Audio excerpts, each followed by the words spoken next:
Well, hate crimes have become frequent in the United States, and more commonly, the targets are Muslims. That's in a country where Islam remains the fastest growing religion. So how do Muslims, especially those who made a conscious choice to convert, feeling nowadays with Islamophobia on the rise? In the third and final part of his Muslims in America series, RT's Alexei Yaroshevsky spent a day with a white American Muslim convert. To some, Islam is the root of all problems.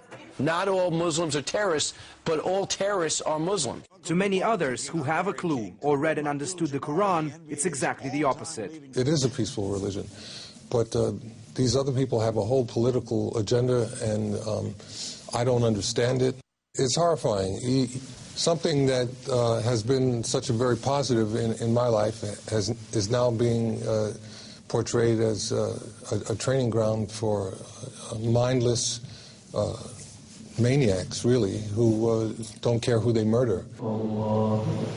Nevertheless, despite pundits and politicians alike continuously failing to see the difference between Islam and its radical offshoots, this religion is expanding at a fast pace. There are still no exact statistics as to how many Muslims are there in the United States. Some statistics say it's 4 million, some double that figure. What's undeniable is the rapid growth of Islam in the country. Only 10 years ago, there were only 50 Islamic schools across the nation. Now this number stands at 200.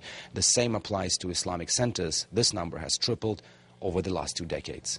And to a certain extent, Islam can credit converts for its growth. But if this religion is evil, as some believe, why would people growing up in other environments want to join it? My attraction to Islam had to do with just what I had learned about the scriptures. My curiosity increased, and I started to investigate Islam. I found it to be something that I wanted to learn more about. We spent a day with a convert to find out.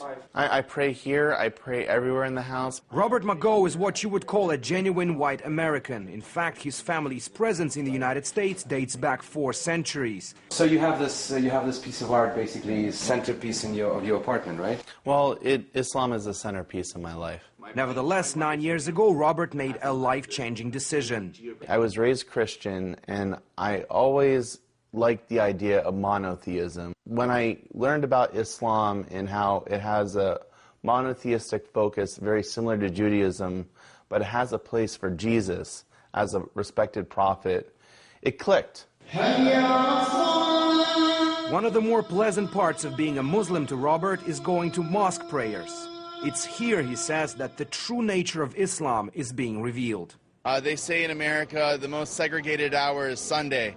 In America, when people go to church, but here it's quite different.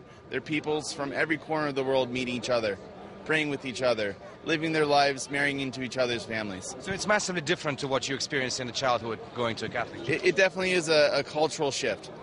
And are you enjoying this kind of shift? I very much enjoy it. I think that the community presence, the will to engage, the different stories we can tell, it makes a special communal experience.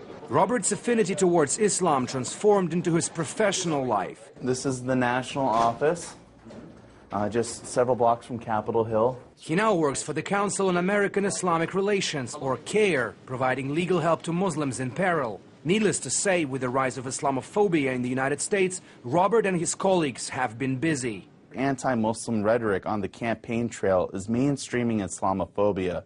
And that's actually translating into acts of discrimination or hate crimes on the ground. An unidentified sender had mailed to our national office and our Bay Area office in California a package with white powder. Thankfully, it was inert. We're constantly under threats, but we remain undeterred. I think that this only inspires us to work harder. We're a lightning rod that attracts this type of hate, but we understand that the whole community is under a similar threat. The notion you would often hear from Muslims in America these days. They acknowledge that thanks to those committing atrocities while associating themselves with Islam, the whole religion is being put into crosshairs.